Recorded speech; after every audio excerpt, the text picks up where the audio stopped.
Hi, my name is Dr. Gerry Henwood. I'm a literacy specialist, retired, and consultant. And today I have the pleasure of interviewing Mr. Doug Wechsler, who is a biologist, photographer, and author of many children's books, the latest of which is The Hidden Life of a Toad. Doug, welcome to the station here. Thank you, Gerry. And one of the things that in reading some of your background information I discovered was that you started your professional career as a biologist. And so often students tell me that they don't know what they're interested in studying. How did you become interested in biology and specifically a naturalist? Well, I really can't remember because I was younger than 5 years old when I started my interest in biology and in nature. And as a kid, I was always catching frogs and collecting beetles, and I just never lost that interest. A lot of kids lose that when they start to become teenagers, but I held on to it. And when I got to college, there was no question about what I was going to study. It would be biology. And then after college, I got a job eventually as a biologist. So it was just sort of a natural path from there. And then as a photographer, you incorporated either your, was it a love of photography, or was it something you realized was very useful to you as a biologist in bringing along a camera? How did that happen? Well, right after college, I went to Brazil for 6 months, and my ecology professor told me, you better bring a camera with lots of film. It was film days back then.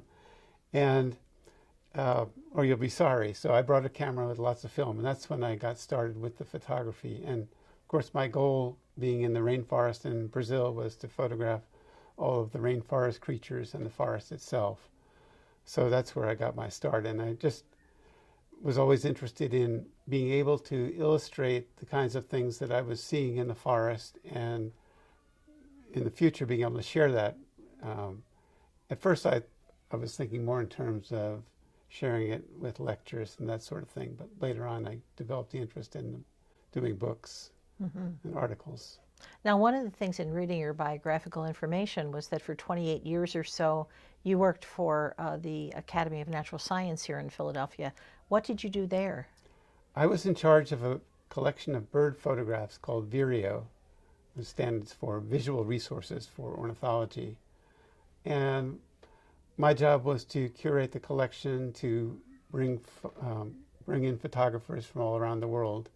And then occasionally I had to go out and take pictures myself in rainforests around the world. So I would usually join other expeditions and go out into the forest and spend a few weeks photographing birds and building the collection.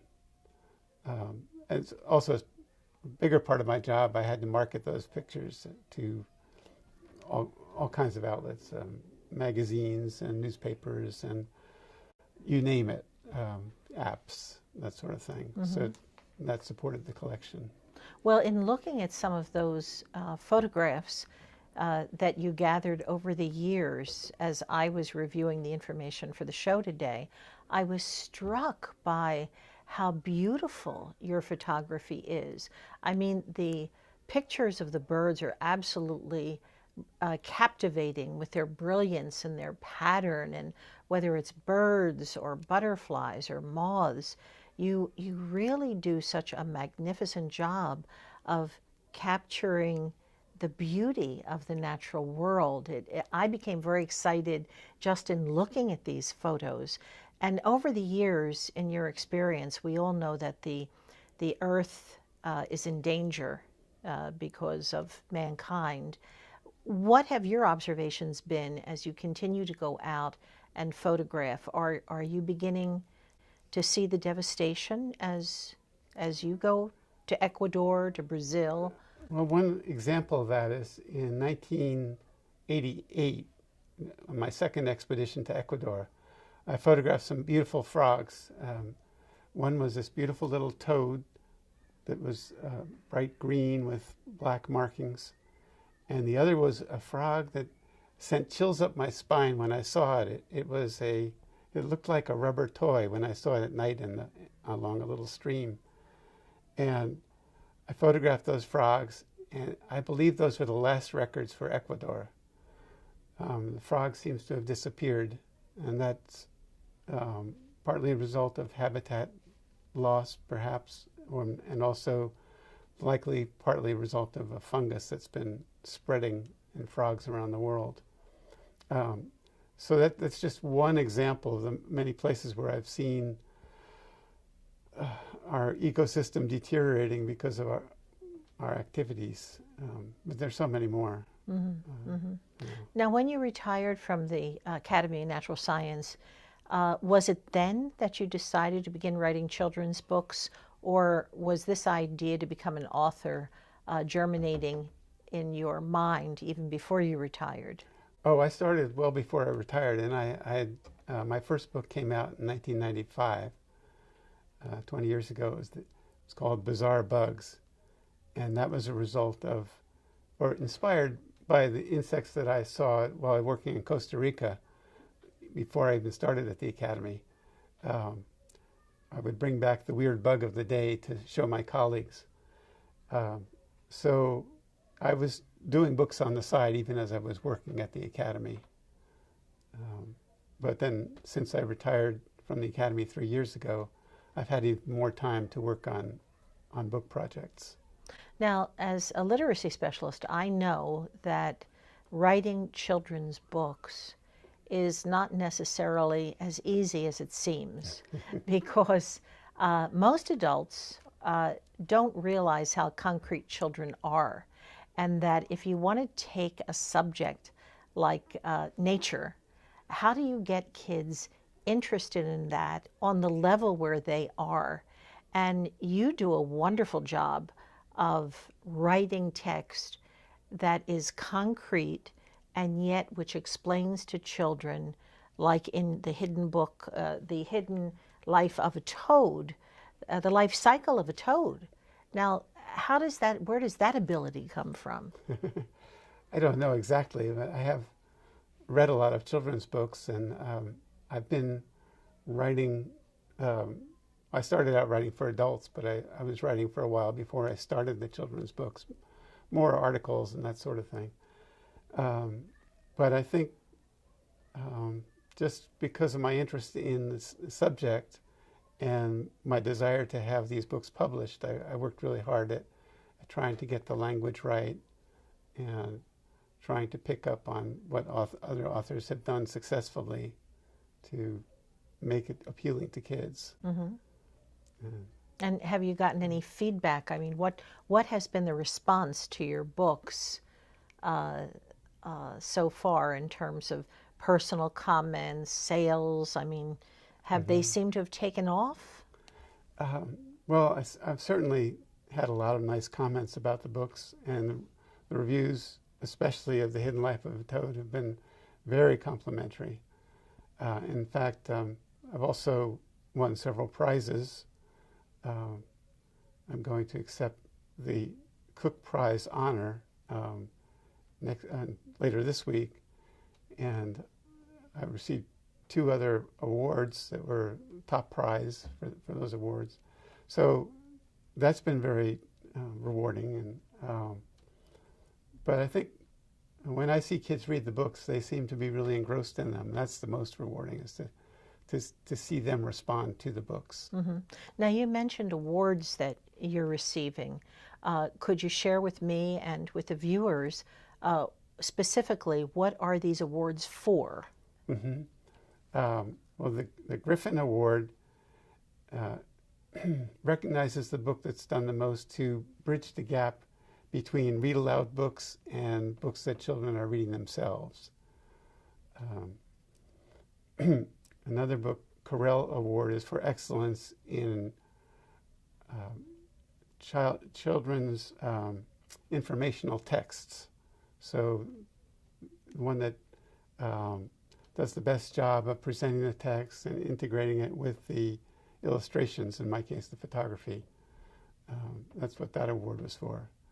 I'll be a Green Earth Book Award honoree and that recognizes books that speak to the environment and environmental problems. Mm-hmm. Yeah. Well, that's wonderful. You're really involved in not only something that you're passionate about and have had a lifetime of passion about nature, but also in helping others to appreciate nature, and especially at this time in our Earth's history, when we have to get more people involved in what a wonderful Earth we have, what a wonderful planet, and it's the only one we have. So let's take care of it and appreciate it. Have any schools been involved in incorporating your books into their curriculum that you're specifically aware of?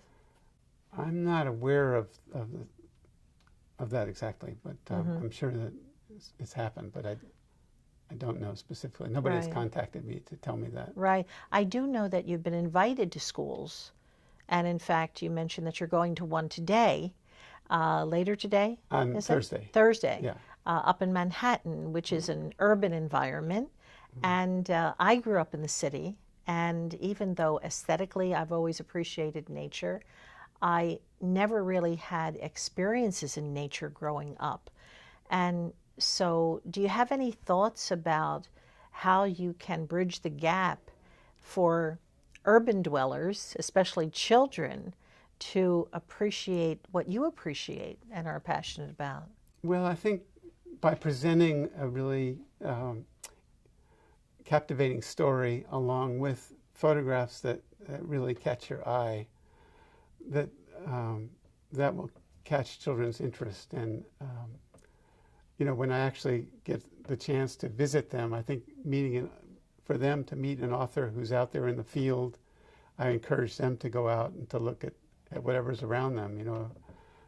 A student in New York can go to the park and observe the squirrels. You can see a lot of interesting things by observing squirrel behavior.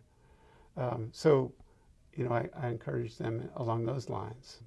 Right. That's very interesting. And with so many children having access to technology, specifically cell phones that have cameras in them, even if they don't have a camera, they might have a cell phone, and make them aware that they can begin taking pictures of things that attract their interest in nature, whether it be, just like we're into spring finally, maybe premature summer even, going around and taking pictures of the buds, and then almost like the time lapse, the buds becoming flowers, and then the dying of the flower onto the ground, and what happens after that. All of this is just such a wonderful endeavor you're involved in. You're covering, in my mind, so much between appealing to children's interests and nature and literacy and books. It's just a wonderful package, and I'm just so delighted to be talking to you today about all this. Well, it's a great opportunity to be able to pursue all these things, to actually have a goal when I go outside, and I'm in someplace waiting for something to happen, but I'm observing so much around me. And for me,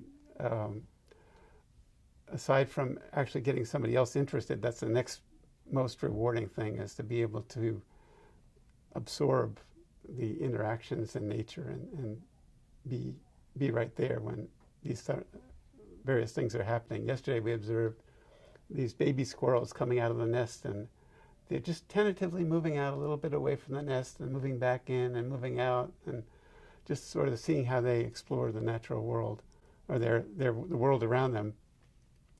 Those sorts of experiences are what's so important to me. Right, right.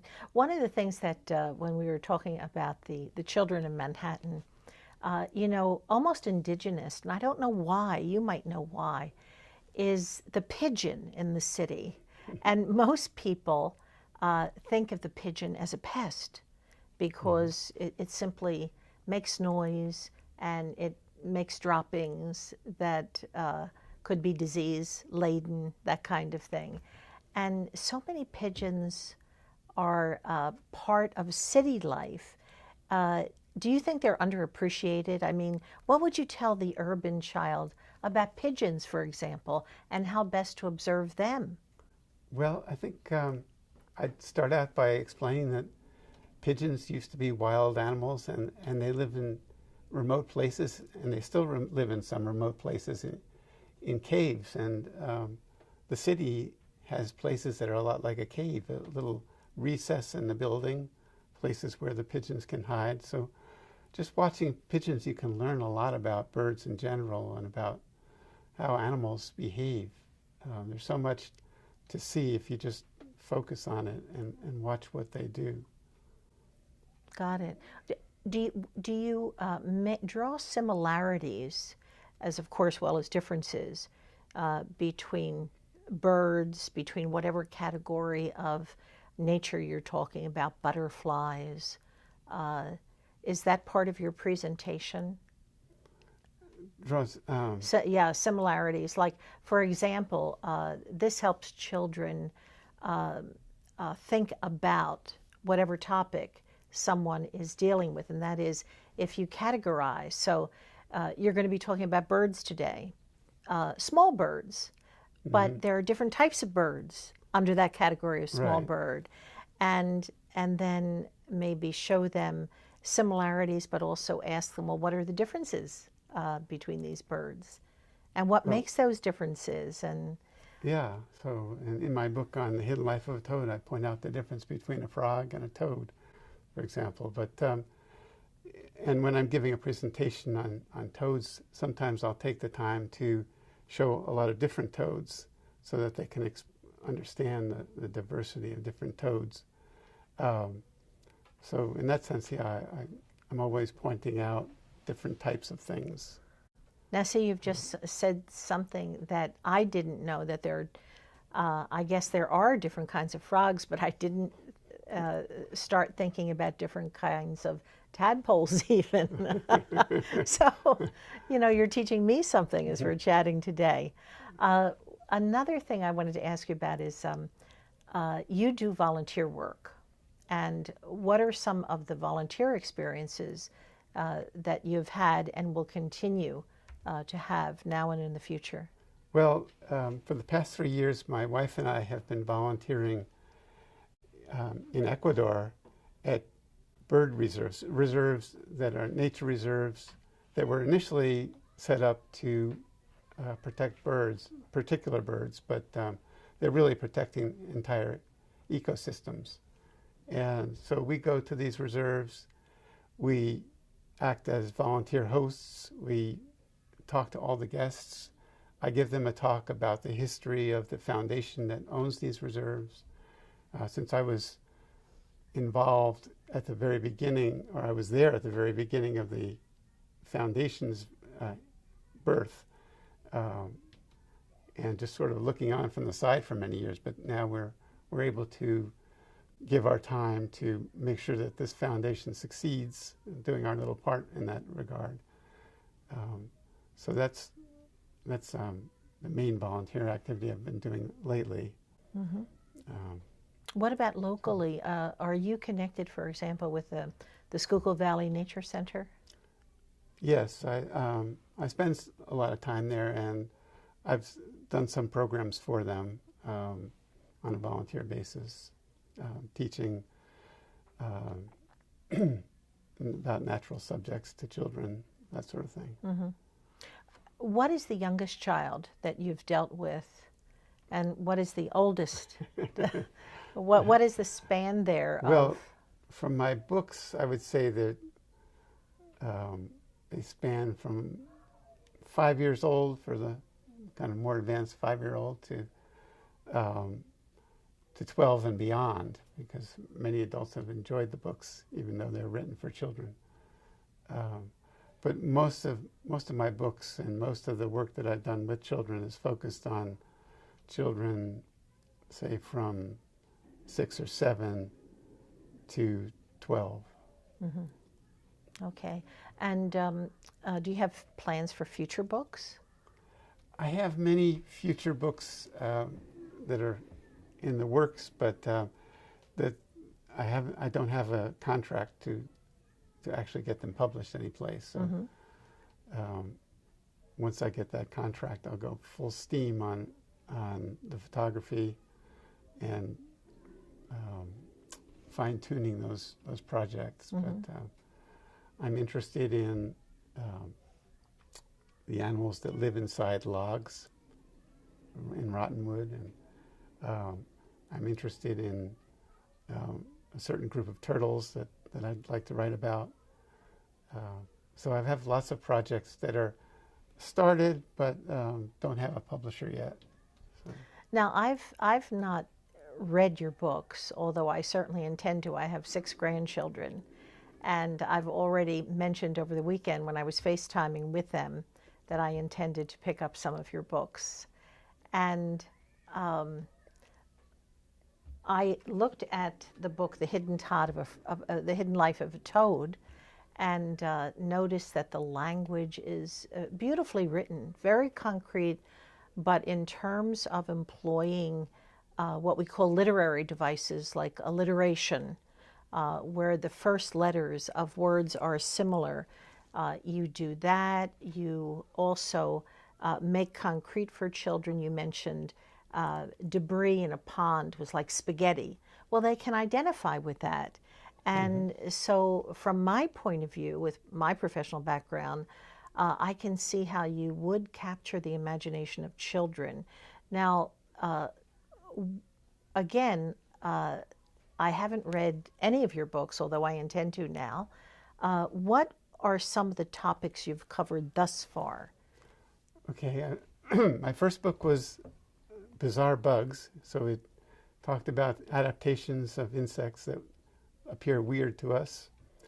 And then I followed that up with Bizarre Birds with the same sort of theme. And then I got a contract to write 18 books, so 3 series, one on snakes, one on birds of prey, and one on frogs. And those are kind of pretty straightforward informational books on one group of frogs, and well, 6 groups of frogs, and 6 groups of birds of prey, and the like. I followed that up with a book on vernal pools called Frog Heaven, and another one on salt marshes called Marvels in the Muck. So those 2 books are looking at more at an ecosystem and all the interesting animals that live in them and the food chains within those ecosystems and that sort of thing. And then my most recent book is about the life cycle of a toad, the hidden life of a toad. Wow. Yeah. I'm just so amazed at the range of natural species that you're covering in your whole gamut of writing and experience.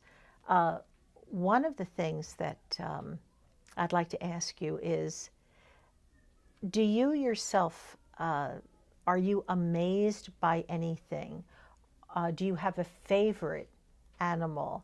Do you have one that's a little bit repugnant to you? So in terms of these kinds of questions, can you think off the top of your head when I ask you the question, what is one of the more amazing things in your experience and study that you've discovered in nature? Wow, that's a tough one. Well, I think one of the ones that captivated me early on was the peanut head bug. It's an insect with a head that looks like the head of an alligator or shape of a peanut. And it just sits on the bark of a whitish bark tree and doesn't do too much. It's sipping sap all the time. But when you scare this insect, it spreads its wings and flashes these big eye spots, very brightly colored eye spots. And it's also covered with wax so that it's probably kind of slippery if something tries to grab it. So you can see this wax coming out of the insects. That's just one of many. Another one that comes to mind are the 17-year cicadas that emerged here a number of years back, and they come out only every 17 years. That's mind-boggling when you think of it. few insects live more than a year or two, and these things are underground for almost 17 years before they come out and reproduce. So just thinking about that is overwhelming. Well, that might be something else, because I do think that in cities they hear the sound of the cicada, and I know out here in the suburbs we hear it, and they get so loud as they're beginning to die off for the winter. Right, but those cicadas, we have a cicada that comes out every year, and they're very loud. But when the 17-year cicadas come out, they don't do so well in most cities. But if you're in some place where they emerge by the millions, and the noise is, you'd have to shout some places just to be heard because there's so much noise. And this continues for a couple of weeks and drives the residents nuts at times. Right. But it's just such a phenomenon. It's, one of these, there are other natural phenomena that are, not one species, but a whole phenomenon, like when the shorebirds go to eat the eggs of the horseshoe crabs in Delaware Bay in May. That's another one of these amazing phenomena where you can see thousands of shorebirds, sandpipers, coming to eat these tiny little horseshoe crab eggs, and big swarms of them show up, and they need to eat so many horseshoe crab eggs just to migrate up to the Canadian Arctic, which they'll do in one big flight. So that's another one of these overwhelming sights. Well, Doug, I want to thank you for coming in today. I know there's so much more we could talk about, but our time is running out, and I wish you the best of success with the children on Thursday, and future success as a writer. Thank you, Gerry. It's been a real pleasure speaking with you. Thank you. And to you, the viewers, we thank you very much for watching today, and we hope that you'll stay tuned for future editions of Whatever Matters. See you next time.